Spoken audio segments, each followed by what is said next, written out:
Right, folks, if you don't want spoilers for the last couple of episodes, I suggest you stop watching now, go back, watch the last couple of episodes. Major spoilers incoming. Here they come. You feel them? We're in the Premier League! We're in the actual Premier League. This is going to be our Premier League season review transfer special thing. We've got £33 million to spend, and that's not all. To celebrate our finally getting to the Premier League after 700 games in charge of Holme Football Club, the shirts are back on sale for 2 weeks only. The link will be down in the description where you can pick up the shirts. It's through the same provider who made them last time, so they're going to be exactly the same shirts. I know we had to close down the store with them before. That was basically because they couldn't do an ongoing sort of permanently open store. So we've agreed every now and again we'll be able to do limited runs. And I thought getting into the Premier League seems like a time for a limited run.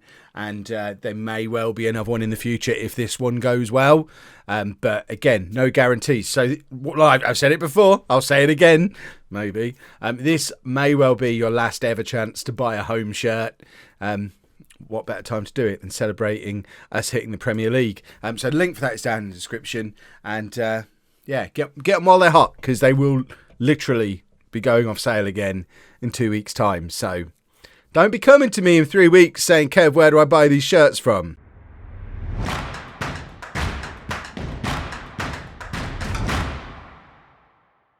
Hello and welcome to part 115 of It's Coming Home. I'm Kevin. Coming up on today's episode, we've got to spend £33 million, which is an unusual thing for a club that's £500,000 in debt.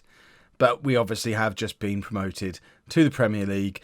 We've more than doubled our wage budget. We've got the largest transfer budget in the history of the football club.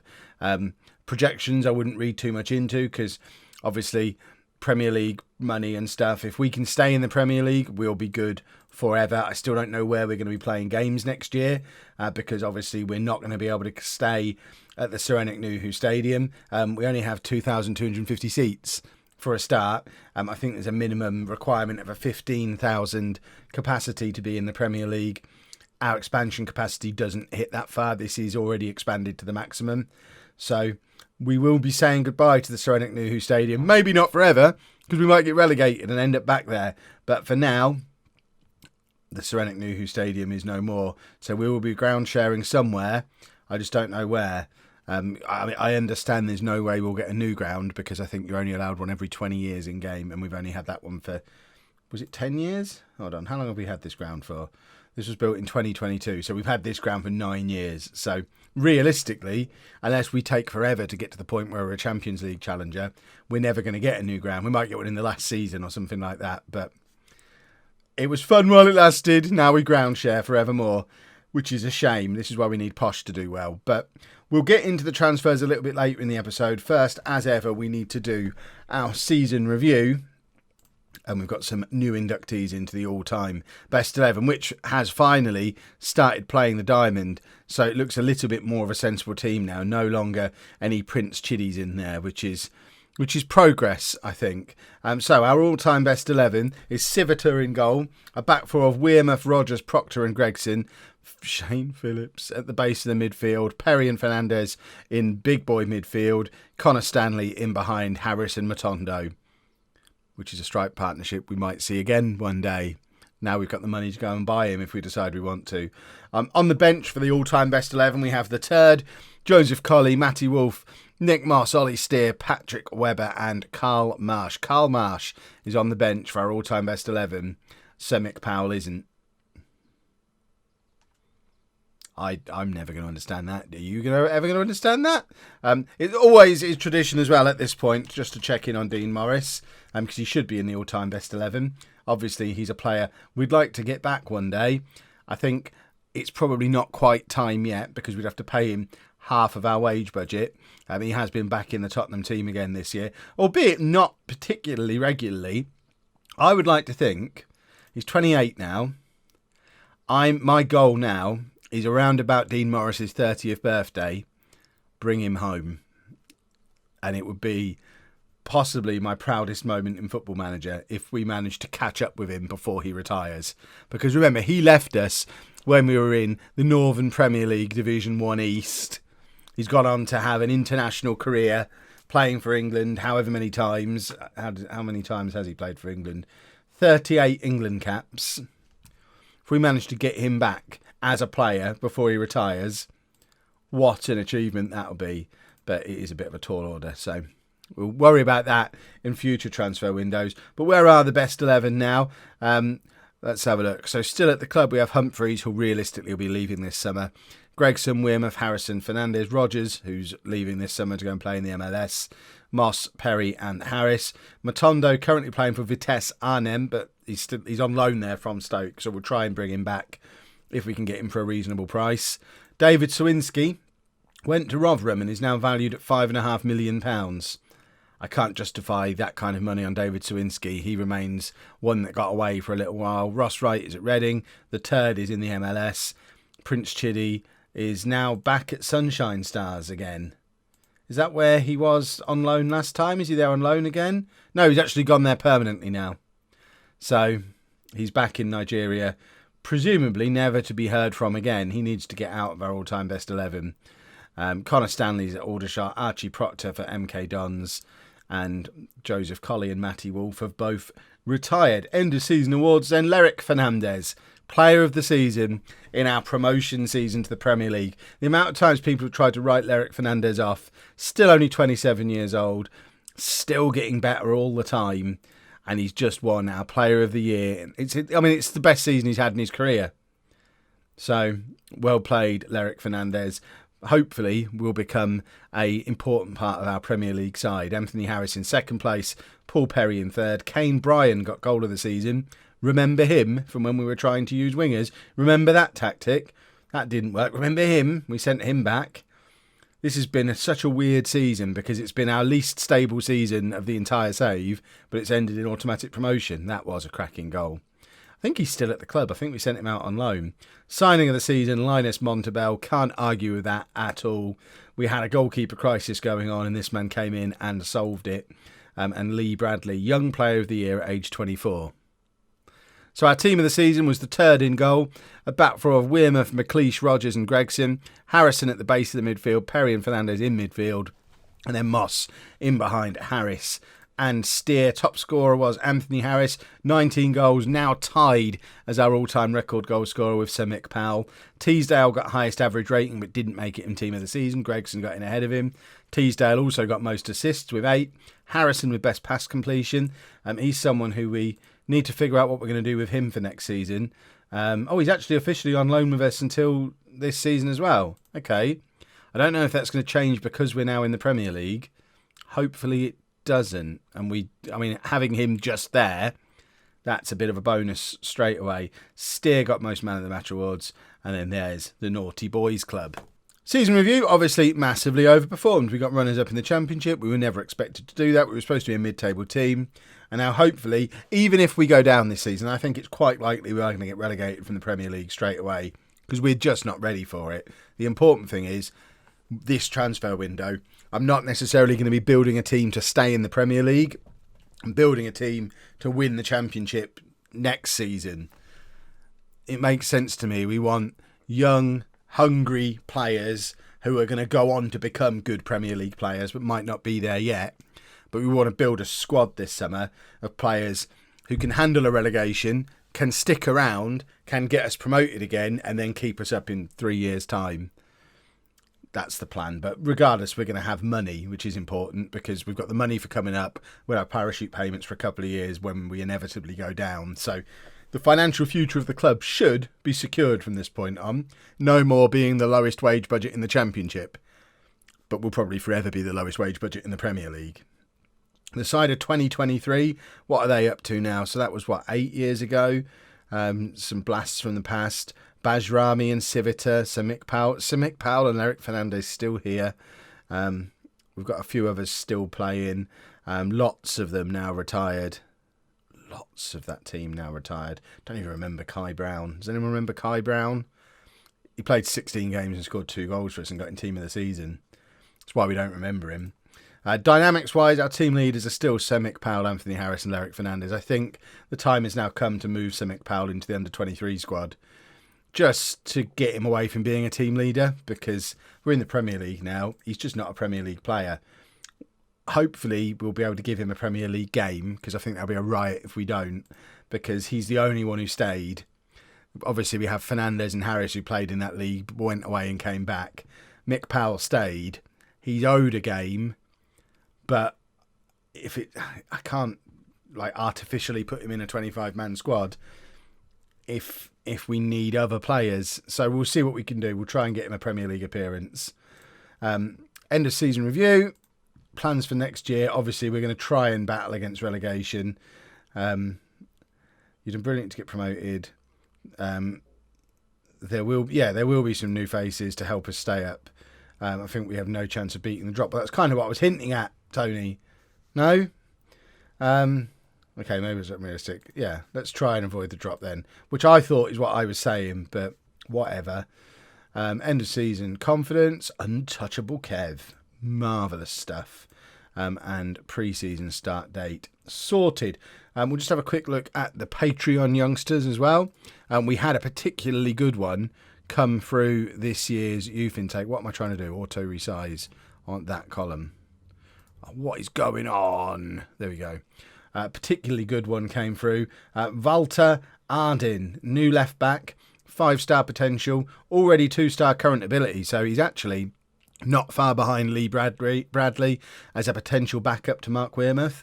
So he's still only 16. We did upgrade our youth facilities last summer, and this is the first product of the shiny new youth system. And hopefully we continue our record of always having at least a couple of homegrown players in the team. And he could very well be the next one off the conveyor belt. We've also got another good young fullback in the shape of Morgan Fennon, who plays on the right-hand side. We've got an attacking midfielder, Kyle Messerol, who is another one with bags of potential for the future. The ones who are closest to making the step up, it's the same players really. Ardin, Messerol, Fennon, Lewis Armitage, who's a striker, but really probably not got the potential to ever make the next steps. And if you have got a Patreon player, you're wondering how they're getting on, that's the under-18 team at present. This is the under-23 team. So there might be a couple of you in there. Jack Edinburgh, as an example, is quite close to making the breakthrough.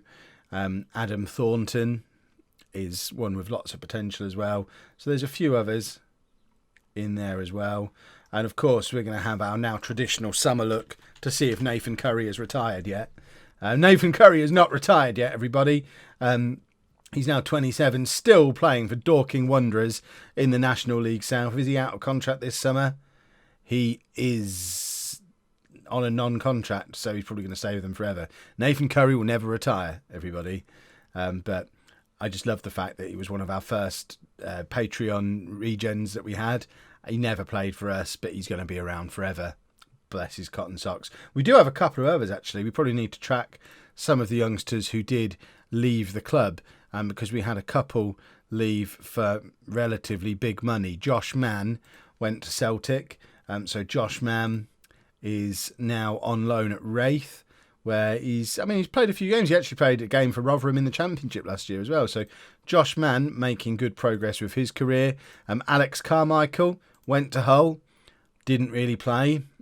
It's a story of his career, really. How old is he now? 25 years old. He's played 13 games in his career.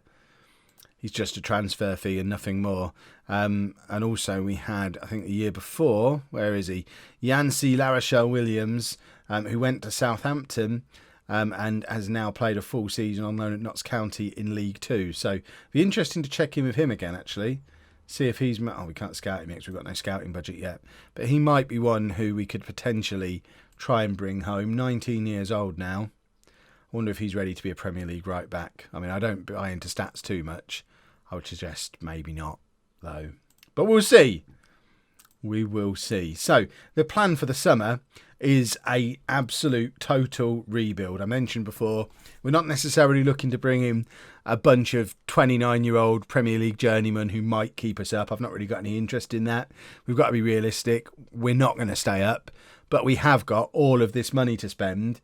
we're going to get a reputation boost. So I'm not going to do much in the way of transfers until we've had that, because at the moment, if we have a look at our scouted players, which I haven't done yet, but I'm going to assume there's lots of very good players if we have it with no filter about whether they're interested. But if we have a look to see if they're interested, I imagine lots of them go away.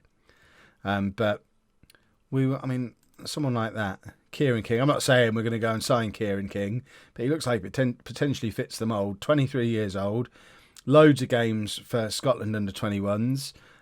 He's got a high current ability, better than Anthony Harris, potential to get even better. It's going to be relatively cheap. I mean, he feels like the kind of player we're absolutely going to look to bring in. So, expect a lot of transfers, a completely new look squad, with a few key faces still knocking about in it. I'm not going to be renewing many contracts. If I give you an example, Paul Perry, as much as we like Paul Perry, he's here on another year's contract yet, currently earning $5,000 a week. Even now, he's never been any more than like a rotation player. But if we try and negotiate a new contract with him, his starting point is £16,000 a week. I'm sorry, Paul, but in no universe are we paying you £16,000 a week. So I think a lot of these players who came up with us might be moving on just because of unrealistic salary expectations. Mark Wearmouth, very good Championship left back. Probably never going to be a Premier League player. 26 years old, earning £6,000 a week at the moment. He wants £21,000 a week. It just isn't. It isn't going to happen. We're going to be replacing a lot of them with better, younger, higher potential players, because I think it's the only option we've really got. Because if we renew every contract for everyone who's here now, we'll be over budget with a Championship team and no new players. So there's going to be a lot of faces moving on because of that very reason. But for now, it's the 14th of May. It's all about scouting. And let's see where we are as we head towards the end of June, early July. What we've got left in the squad, what loans we've been able to renew, and how much we've got to spend. Expect many transfers. Well, that mystery's been solved quickly. We're MK home. Oh, I mean, it's a 30,000 capacity, which is excellent, I guess. It gives us the opportunity to grow our fan base, just so far away from where the club is based. Facilities, where are we? So we're paying almost nothing to rent it. Financially, it's the best solution for us, but why is the youth Stadium MK? Why can't the youths still play at the Ceramic Nuhu Stadium? How far away is Milton Keynes from home? Hang on. 47 miles away, an hour and 4 minutes to drive from home to Stadium MK.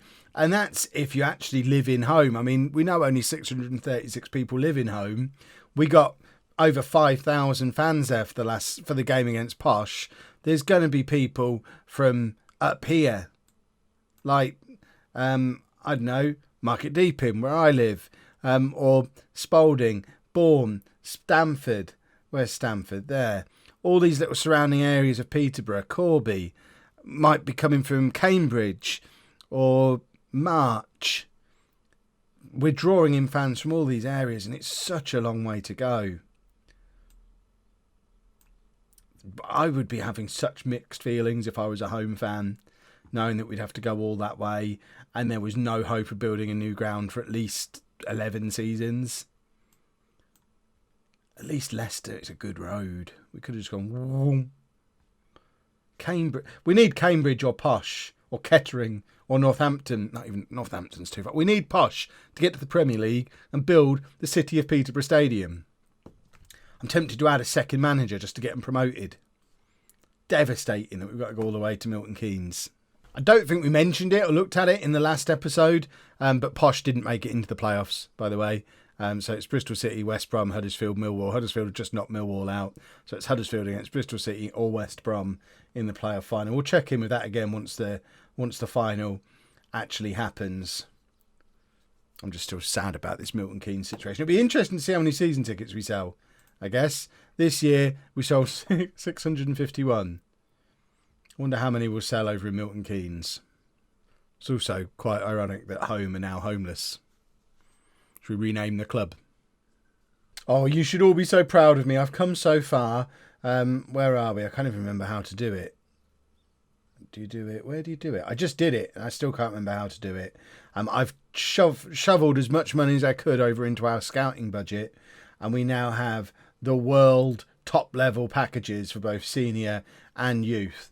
My theory was sticking £1 million into scouting is probably better than wasting £1 million on a player who might not be any good for us. So we should have some top quality players coming up on our scouting reports, one of which we've already signed. Kieran King, the one we looked at before when I randomly clicked on him, he's joining us. We're not paying him anywhere near that's for sure, but he joins us in a couple of weeks, so you'll be able to see him as soon as he arrives. There's no one else who's in yet, because there's nobody else who looks absolutely outstanding yet, but I am constantly checking in on here. At the moment, only really going to be moving for players who are just about to leave their contracts. So you could probably even put that filter on. So players whose contract is expiring in 3 months. This is a defender we're kind of keeping an eye on. He fits the mould that we were looking at before. 22 years old, currently at Liverpool. Not quite as good as what we've got at the moment, but the potential to be much better. So this is exactly the kind of player who would potentially be a superstar for us in a championship promotion season, the season after this one. So we'll keep an eye on him. We can't move for him yet because he's with an English club, so we need his contract to actually expire, or at least a transfer window to open, before we can make moves for him. But there's plenty of players we're keeping an eye on, lots of scouting going on. Inexplicably, this man is still on our blooming scout reports. Imagine we get promoted to the Premier League and bring him back for a third spell. I don't understand. He's 25 years old. How is he still 73 scout recommendation and with all this potential? He's clearly never going to meet the potential because he's never going to be at a club who give him any games. Alex Carmichael's career has been ruined, but he's earning over 50 grand a year, so he's probably not at all bothered. But I won Manager of the Year, as you would expect. Team of the Year, Rodgers made it in, but obviously Rodgers is leaving. I wonder if it's worth just trying to buy him from Houston when the deal goes through. I wonder how much it would cost to potentially do that. It seems crazy, but it's something I'll certainly look into. Got a couple of contract extensions, but I'm being very careful not to offer anybody new contracts yet. There are a few who want them. I've managed to appease them all so far, but I want to get my new players in, work out which of the current players will be part of the squad, and then maybe offer them new contracts if they really want them. But I've been down this road before. By the way, Huddersfield won the playoffs. I've been down this road before where Peter Teasdale is a good example. He's currently our backup right back. He's been brilliant at that for the last 3 seasons. He's obviously not going to be in the Premier League, but he wants a new contract. And at the moment, he would be part of my squad. So we offer him a new contract on 15 grand a week. And then come the second week of July, he's on the transfer list and we can't get rid of him and he's blocking wage budget. So I'm risking upsetting players for a month or so, which I haven't done yet, but I'm willing to risk it to get the right players in and then only extend the contracts of those who need it. Makes sense to me. Back to scouting. First signing of the summer confirmed then, Kieran King is in, 23-year-old Scottish, former under-21 international, plays up front, can also play in any of the attacking midfield positions, 4-star current ability, currently close to maxed out on his potential, apparently a good player for most championship sides. So not yet a Premier League player, bit of a worry because he's now our best player at the club. Oh, goodness me, we've got a lot of work to do here. In more positive news, though, look at the state of those projections now. Oh, my word. It's a lot of money. Can I spend it now? We continue scouting. The Premier League is a ridiculous world. I would suggest that's more money than has been made in the history of this football club. Is there even a way to find that out? How far back does this go? Only 3 seasons. I would strongly suggest we've not made £98 million in our history so far. £98 million coming in just in TV rights this season. We've got the fixtures out as well. About as easy a start as we could get. Blackburn, Huddersfield, Leicester, Bournemouth, Fulham. If we're not on 9 points by the end of that, we're getting relegated. Luckily, we only have to attempt to avoid relegation anyway, to avoid me getting the sack, which is excellent. Sort all that. Premier League selection rules, not going to get too bogged down in those details. We've confirmed one more signing, Jerry Holden, is going to be coming in. He's the centre-back that we looked at before. So he's basically coming into the squad as a replacement for Alan Rodgers. See how good he is when he arrives. But other than that, I'm waiting for this to tick over into us being a Premier League club, because that should then have an impact on which players will be interested in coming and signing for us. We have made an inquiry about Chadney Matondo. Stoke want £10 million for him. So if anyone was expecting Matondo to return, I'm afraid Matondo is not going to return. Look at all those pay rises. Look at all those dirty, horrible pay rises.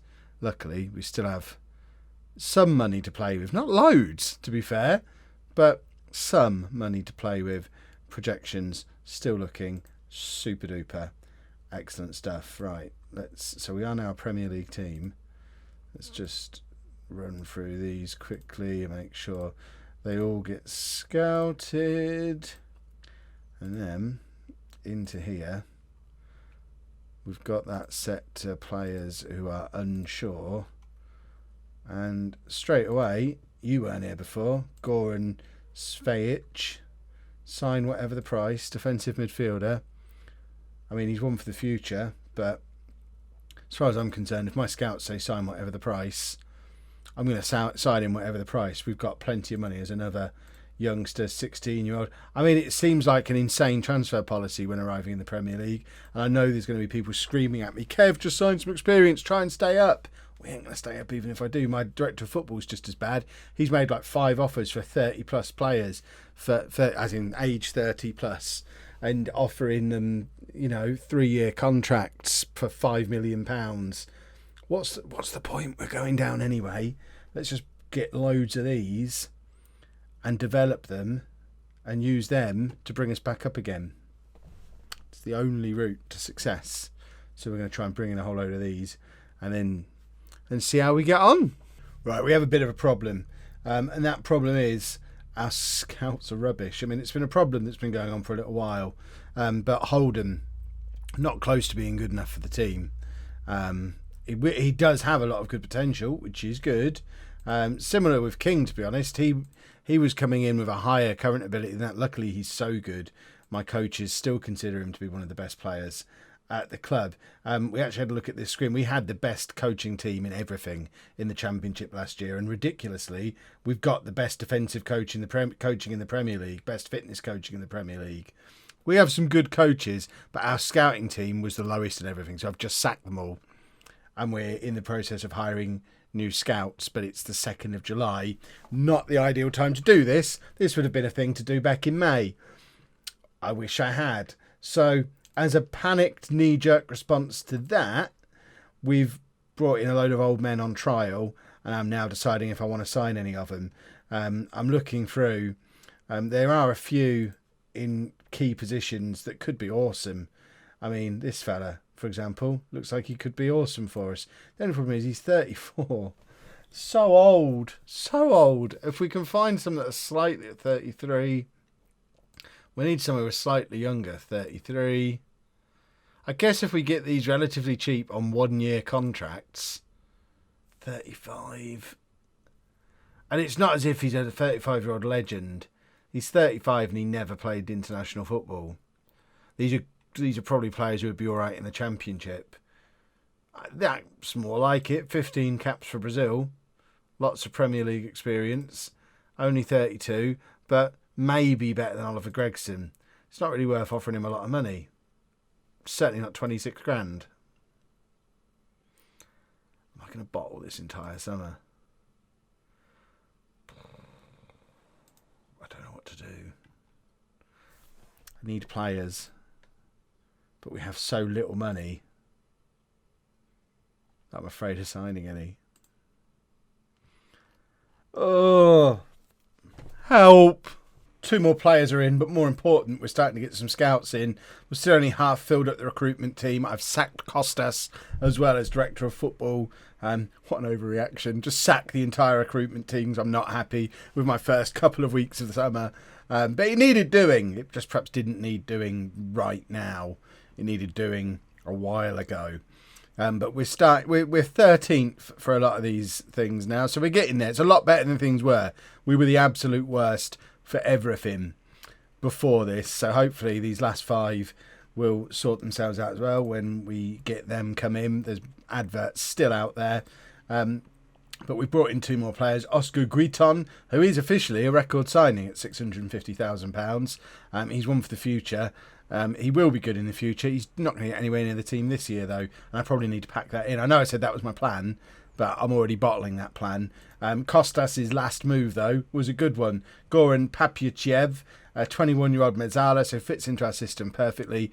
4-star current ability, 5-star potential ability. He is the best midfielder at the club, star rating-wise. And this is what our squad looks like at the moment. In fact, let's not look at it yet because it's still got all the loanees in. Needless to say, we still need a lot of players. But we do have a lot of money to spend still, so should probably press on with that. Well, as part of my effort to get evicted from the McDonald's Stadium so that we can go and play somewhere better, we've stolen their director of football. David Moss comes in as our new director of football. Lots of experience, decent judging player ability and potential. He has been the Milton Keynes director of football for the last 4 years. Previously been director of football at Huddersfield, Celtic. He's been around a bit. He's our new director of football, which should signal the rest of the staff coming in, because I'm going to get him to bring in the rest of the staff.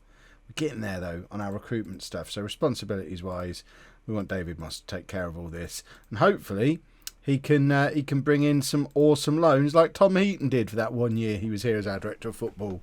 We want him to discover a new Matondo for us.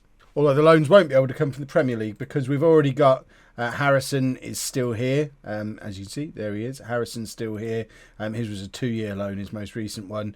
And we've also brought in Chris Sweeney, who's a left-back from West Ham, who is as good as Mark Wearmouth with the potential to get better. So he's a handy one to have in, but I think we're only allowed 2 domestic loans. We've also got the one from Borussia Mönchengladbach as well. And we still have lots of money in the bank and need to get it spent because the Premier League season starts in 3 weeks. We've not made a significant signing yet. I guess you could probably argue that Kieran King is a significant signing, but him aside, we haven't really. At this point, I might as well just go and spend £10 million on Matondo because we'll still go into the end of the transfer window with 20 million quid left, which would be nice. Oh, trialists. Let's keep bringing trialists in. Excellent trialists. Exciting news, boys and girls. I didn't notice it at the time, but Stoke got relegated to League One, which means prices dropped. We've picked up Chadney Matondo, £5.5 million. We have 4 very good strikers at the club now. Kieran King, Matondo, Harris and Steer. Both King and Matondo can play as complete forwards. Harris obviously is the advanced forward. Steer as the high potential pressing forward. I think we're done for strikers. Welcome home Chadney Matondo now as a permanent squad member. We'll forgive you for not wanting to come back on loan to help us get here, you monster. We've also can't speak. We've also raided Stoke for a left back as well. So Grant Brown is coming in. I'll show you Grant Brown in a second, but I also want to show you Marvin Samuel, who's our new central midfielder. 24-year-old former England under-21 international, 3.5-star current ability, 4.5-star potential ability. He is going to be a superstar. We paid £5.25 million from Watford for him. And now if we just hit continue, we should be able to see the new left back as well.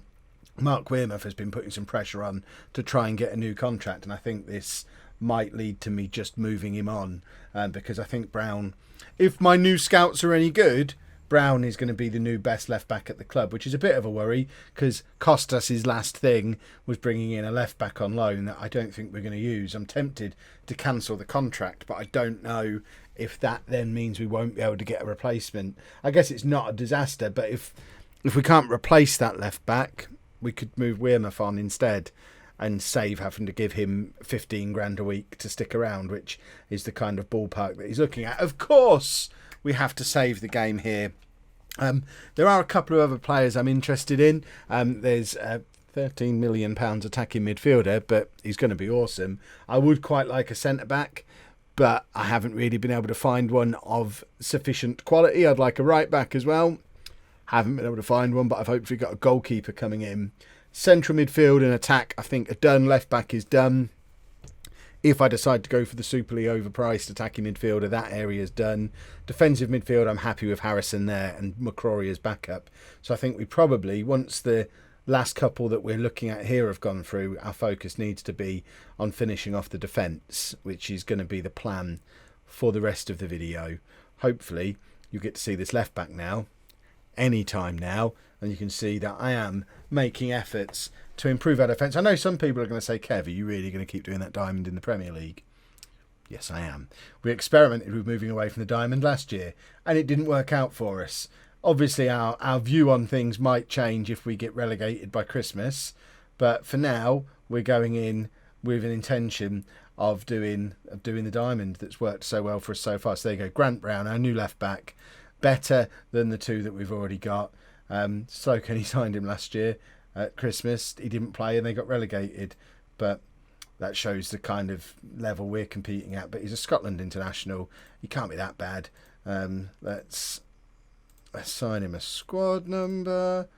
Just check how our squad registration is doing. This should be fine because we don't really have much in the way of foreign players. Confirm. Excellent stuff. Don't know who you are. Scouting meeting. What have we got here? Wingers we're not interested in. And yes, we're spending some money now. The attacking midfielder. Do I mean, he's obviously very good. He's kind of a marquee Premier League signing, the sort of thing that you bring in. Played a full season in La Liga last year, but obviously he's going to use up most of the rest of our transfer budget. The other one we're interested in, Scott Boyle, is a goalkeeper who is as good as Montebello, or possibly even slightly better. He's coming in from Blackburn, hopefully. Jonathan Torres is another midfielder from Newcastle, who can also play right back, so potential for him to play out there if need be. He's hopefully on his way in too. And then I think we'll be close to spent up. We have got a little bit of wage budget left, so we could potentially shuffle things around a little bit. But we shall see where we end up. This is what our team... Oh, we looked at the team report a minute ago, didn't we? Let's just keep hitting continue until we get some more players arrive. Ladies and gentlemen, Holme Football Club has its first wonder kid. Manu has come in for £13.5 million. 20-year-old wonder kid. He is just very, very... He's going to be so very good. He's going to be very good. You lot will look at that and tell me he's going to be rubbish. I'm telling you, this boy's going to be very good. Obviously, Nick Moss isn't best pleased about it. It looks like we might actually be moving Nick Moss on. I was going to move Bowery on, but if Moss is really going to make a big deal out of it... Oh, did he calm down? Hold on. Dynamics. Moss did calm down. Mark Wearmouth, by the way. I've put him on the transfer list. An £8 million offer from AEK Athens. Premier League pricing is nuts. There are a couple more transfers that have been made permanent or gone through. Jonathan Torres, we looked at him before. He finishes off our central midfield. Scott Boyle comes in as goalkeeper, possibly even first choice goalkeeper. We'll see how he compares to Montebello, and obviously Manu is in as well. So this is what the squad currently looks like. It is starting to take shape. We've hopefully got a defender, a central defender and a right back on their way into the club as well. Wearmouth is now suddenly the best left back at the club again, as everyone's been scaled down with the arrival of Manu, who presumably is now our best player. Yeah, there we go. Hopefully the man who leads us to stay up. We're struggling a little bit for Spensies. We need the Wearmouth move to go through quickly, because we've got a right back, a centre back, and another... In fact, we don't need another attacking midfielder, so I can cancel that deal. And so we just want to get these two through. Both relatively cheap. We'll see how we get on. We might be able to squeeze them in. Maybe. We have our new right back, Cedric Riviere, 24-year-old French former under-21 international, 4-star current ability, 4.5-star potential ability, a proper right back. The squad gets ever closer to completion. We still need a centre back. We still need someone to partner McLeish at the back. Ideally, we'd bring in two, but one will be fine. And it would be nice if one existed to bring in a better defensive midfielder, but I think that's going to be easier said than done with the financial constraints we're now under. We have got two potential new centre-backs coming in. Where are we? So one I've identified, Al Sayed from Newcastle. One new director of football is trying to bring in on loan. I think to get them both, we probably need Wearmouth to hurry up and leave. Adrian Knowles is possibly going out on loan as well to Bradford for the season. We've got a few other players we're trying to get rid of to balance the books. The season starts in about 10 days' time. I'm feeling more confident than I was on the 1st of July, that's for sure. Mrs. Wearmouth must feel like she's won the lottery. Married this man back when he was playing for Posh or Aldershot on loan. Comes to this tiny little club on a free transfer. Yeah, he has some good seasons. He's been a superstar for 5 years for us. Never really thought he'd go anywhere, though. All of a sudden, he's off to live in Greece on crazy money, and they get a £2 million windfall as part of it because he had a 25% sell-on fee dating back from a contract that I assumed we'd never get much money for him. Record sale by a million miles. Mark Wearmouth, £8.25 million, has left the club. And fingers crossed we can get those two centre-backs in now and maybe even have a little bit left to go and try and find a defensive midfielder. Maybe. I need to examine the finance. Well, that's a little bit of a problem. One of the centre-backs, Hassan El Sayed, can't join us because Newcastle are under a transfer embargo because of an impending takeover. That's a bit of a problem because he's on the transfer list. He'd agreed terms. He dragged his feet a little bit. But now we need to go and find another centre-back, which is annoying. Back to the drawing board for centre-backs. How much money have we got? £8.7 million plus like 50 grand a week. I've got one coming in on loan, hopefully. So we need to go and find one that's relatively cheap. Right, Marcelo Botelho has come in on loan for the season. 23-year-old current Portuguese international. Comes in as best defender at the club by a mile, so he's on loan for the rest of this season. Weirdly, Al Sayed has had another offer go in for him. Does that mean Newcastle's takeover is done? How do we find out about that? I don't understand. Are they still under transfer embargo? Do we just go back in for him? We have identified another one, but in the meantime, I guess we just go back in for him and see what happens. We've potentially got a young defensive midfielder coming in. We've also signed another young defensive midfielder who is Goran Cevic, who's an 18-year-old Serbian under 21 international. Lots of potential. Almost as good as Philip Harrison already, which is ridiculous, really. And this, where is he? David Torres is the other defender that we've identified. So really, I guess what we need to do now is decide do we want him or El Sayed, if we have the option. Which one of them's not fully scouted? The green one, Torres. Well, I guess I'll need to make my mind up about that. That's what the summer looks like so far. Not too shabby. League starts in a week. I think we'll be okay. Weirdly, this time round, our side asked for loads more money, couldn't agree terms, and that one's fallen through completely at this point. So we need to hope the other one happens, because as much as it's nice having one good centre-back, it would be nice to have an entirely new back four for the new season. I mean, it's looking like a strong squad. Paul Perry looks still up there, punching above his weight, saying, "No, I'm still going to play regularly, boss." Anthony Harris less confident. Oh, this is a problem. We can't buy the other one either because he can't get a work permit. He's only played 6 times for Paraguay and they don't have a high enough world ranking. We'll appeal it, but we have a bit of a problem. My director of football is working on another one, Lee Hyun-jun, who can play anywhere up the middle of the pitch. Now, I'm tempted to... I don't normally sign the permanent players my director of football recommends. The last one we did that with was the Stig, and we know how that worked out. However, I do like the idea of the financial benefits of bringing in a South Korean. So, if we don't get Torres, we're deliberately keeping this one on the back burner because we're running out of time to find another one. The transfer window closes in a couple of days, and I still really would like another centre-back. Torres had his work permit declined again, so we've had to cancel that deal. We're just going to go in and have a look to see if any more centre-backs have emerged on here. So we're after centre-backs. Okay, what have we got? What have we got? We could go and spend a lot of money on a 30-year-old, which, I mean, it might not be the stupidest thing I've ever thought of, but seems a little bit unnecessary. Let's sort by ability. A 29-year-old. I don't want to bring in old men. The whole idea is to bring in a team that will get promoted again. And he'll be too old. We've already got Ross McCrory. We don't need to bring in another old man. Should we go and spend £10 million on a South African 23-year-old who's only ever played in South Africa and China? That feels like a bit of a gamble. Tom Noble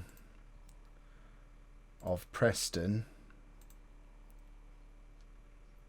has played a couple of seasons in the Premier League, but he's going to be expensive. We might look at him. Okay, Tom Noble wanted £60,000 a week, so he's not an option either. I think if we can get him, we'll take this South Korean. The problem is there's lots of other clubs in for him as well. I am worrying we're going to go in to the new season a little bit short when it comes to centre-backs. I'm hoping we'll have some transfer deadline day shenanigans from my director of football, because I am running out of options. We've got all these players not registered. We just need to get rid of them. Get them all out of the club. We don't want senior players not registered. It's just a waste of squad space, a waste of money. Well, I think I've just had the busiest transfer deadline day I've ever had. In the end, we've brought in 18 players over the course of the window. I think 3 or 4 on deadline day. Lots of players leaving. I've been recording this video for over 5 hours at this point. I've never taken a transfer window so seriously.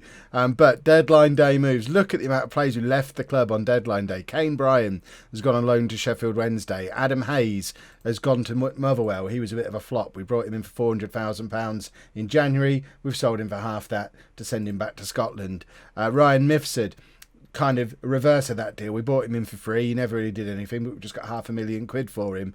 Peter Teasdale, similar situation. Picked up £1 million for him, for a player we got for nothing and never really played regularly as a starter. Glenn Bennett has gone out on loan to Lincoln. He's another one we brought in January and is a bit of a flop. John Clapham has gone out on loan to Burton, trying his hand at scoring goals in the Championship again. Stephen Penny, who's one of our youngsters, a massive potential youngster actually, has gone out on loan to League 2 Cheltenham. And Adam Bowery, who we brought in on a free last year, has gone out on loan to League 1 Hull. And then deadline day arrivals, as you can see, we spent some money. The superstar arrival, Peter Turner from Dundalk, is that how you say it? People tell me off every time I say it wrong. 20-year-old Irish international, 10 caps, 1 goal already at age 20. 3.5-star current ability, 4.5-star potential. We were fighting off interest from Everton for him in the end. He just appeared on the scout reports, and we just had to have him, and have him we did. This one might be a little bit of a misstep. Brought him in to play as defensive midfield, and he's not actually very good at it, but he can play anywhere up the middle of the pitch. Evangelos Pagonis, 24-year-old Greek full international, 3-star current ability, 4-star potential ability. Poor old Lerick Fernandez is going to struggle to get a game in this team, but he comes in from Las Palmas. My director of football then brought in this guy, Modest Duku, who is another option for us as an attacking midfielder. 3.5-star current ability. He's no Manu, but he's better than Nick Moss. So, poor old Nick Moss also going to struggle to get in the team. And then one for the future, Adrian James is an 18-year-old attacking midfielder with 4.5-star potential, who he picked up for next to nothing from Blackpool. He scored on the first day of the season. Poor old Blackpool. Their fans would have been so excited to get an 18-year-old come in, do that, and then we bought him for that. All of which means we've got £6 million left, plenty of wage budget left. There are going to be a number of players who are probably going to ask for pay rises. The likes of Anthony Harris, as an example, is earning a relatively low salary compared to a lot of the new players at the club. I mean, you can see how good some of these new players in. These are mostly new players up here. But Ollie Steer, for example, not earning very much money. Anthony Harris is all the way down here and actually not being paid too poorly. But Mark McLeish is probably going to look for a pay rise because he's likely to start fairly regularly. And he's all the way down on less than £5,000 a week, which is less than some of the people we've just sent out on loan. But we should now be able to get through to the start of the new season. No transfers in or out now. The Premier League's easy peasy for this kind of thing. We play Blackburn on the first day. I will show you the starting 11 we're going to play in that game in a moment. That'll obviously be tomorrow's episode. But let me know down in the comments two things. One, where you think we're going to finish this season after that transfer window. And two, what you think the score's going to be against Blackburn. Let's just make sure we've got our squad fully registered. Is there anyone who's good, who's missing from that? Luckily, we've got a lot of under-21s. Foreign players isn't really an issue for us. Ross McCrory is in. Happy. So Mick Powell is in the squad. So he's going to get his Premier League game. We'll confirm that squad. And I'll be back in just a moment with a team for the first day of the new season. I have no idea what it's going to look like at this stage. And here we have the team for our first game in the Premier League. And the important thing is Anthony Harris is in it. He scored the first goal of the entire series back in episode 2. Can he now go and get our first goal in the Premier League and also make himself standalone all-time top goal scorer again in the process? Goodness me, do I hope so. So we'll be starting with Montebello in goal. A very new look back four of Sweeney, Turner, Botello and Riviere. Harrison at the base of the midfield. New look attacking midfield. Samuel, Papuchiev and Duku. That's right, the £13 million man doesn't start because look at the state of that. I hope that's not going to be an issue with him. And then King and Harris up front. It was a tough call between King and Matondo, but we know what Matondo can do, and King is apparently slightly better on star rating, so he gets the nod on the first game. Matondo's there to take over if need be. That, to me, looks like a team that might just be able to survive. I don't know if we're going to be able to do it playing this system, though. You'll have to let me know down in the comments. But we will end that here. Remember, home shirts are back on sale. 2 weeks only. Link for those is down in the description. It may well end up being the last time they're ever on sale. I can't guarantee I'll be able to do it again. It really depends how this one goes. If we sell a load of them this time, then we'll probably be able to convince them to do another 2 weeks, maybe 3 or 4 months down the line. But if we sell 3 now, it will probably be the last time they're ever on sale. So I can't confirm for sure that you'll ever be able to do it after this 2 week period. So if you want one, now has got to be the time to do one. And remember, if you want to win one, you can do that in yesterday's episode. You have to go and watch that one all the way through to the end to know how you win that. But we will end things there. If you have enjoyed this, please make sure you leave a nice big thumbs up on there for me. Subscribe to the channel for daily Football Manager videos. And thank you very much for watching.